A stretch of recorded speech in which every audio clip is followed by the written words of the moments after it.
Hey, it's Shira Lazar for What's Trending on the inaugural LAX to Philly flight with Seth Green. Woo! How are you? I'm really good. How are you? Good. Does it feel good doing this in flight? Yeah, I haven't done a lot of in-flight interviews now that I think about it. It's a virgin interview. I know the whole experience is virgin for So all of you are us. from Philly. So Yes. what does it feel to be flying back and representing? Feels good. I like my hometown, and I like Virgin Airlines. Yeah. So I'm excited to be able to take this plane when I go to Philly.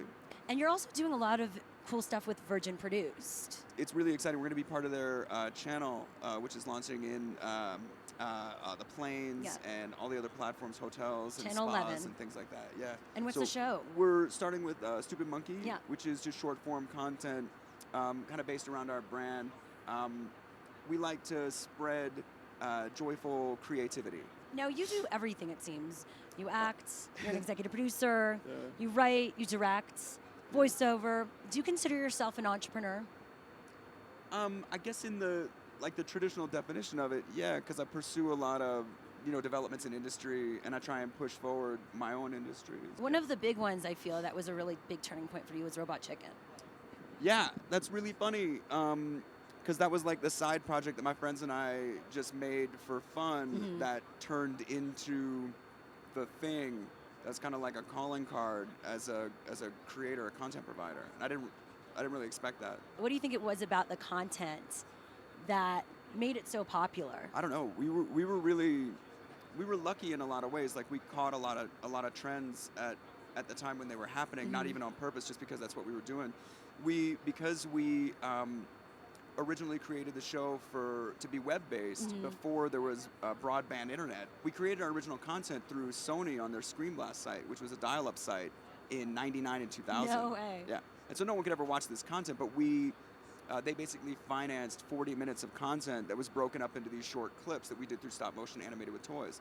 And then my partner and I, Matt Senreich, took it around and tried to sell it to people for 4 years until the idea sort of caught up. Adult Swim developed as a network. Short-form programming was something that people started being receptive to. The internet was developing, so our research became easier. And we were excited to find out how many viewers, how much of an audience had the same opinions, had the same sense of humor.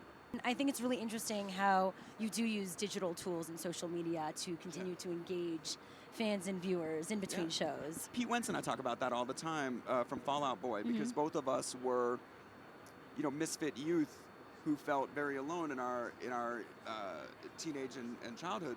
Yeah.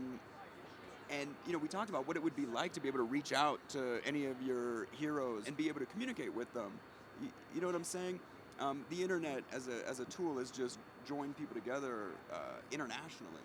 All the different subgenres of interest suddenly find that they are not only not alone, but there are many like them who like the same things, or interested in the same things, want to pursue the same things. Speaking of that, we have a Twitter question. Oh, yeah? Really prepared. I forget that we're like live in the air. We are so live in the air. At Gabrielle NYC asks, she wants to know about your trip to KSC to watch the last shuttle launch. Yeah. He is a space geek.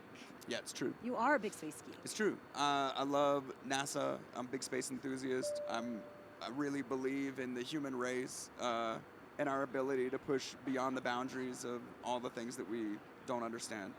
So yeah, I was lucky enough to get to go to the last shuttle launch and see the Atlantis take off. You need to do Virgin Galactic. I'm all over Join that. Ashton Kutcher. Yeah, isn't that funny that Kutcher got ahead of me on that? I don't know how he got ahead of me in line, man. Because he met Richard before I did, that's all. They met like 2 weeks ago, and Richard was like, oh, you should get on Galactic, so. 2 weeks late. I know. All right, I know. Finally, you're also the voice Joker in Mass Effect. That's true. So a lot of people online, they want to know, what are your thoughts on the endings? Because people are vocal about that. Isn't that funny? I don't have a problem with the ending, but video games are subjective. You spend 80, 90 hours playing something, the culmination of that is only going to be so satisfying. But I like the mythology of Mass Effect, and I like what the ultimate result was. I thought it was cool, but that's just me.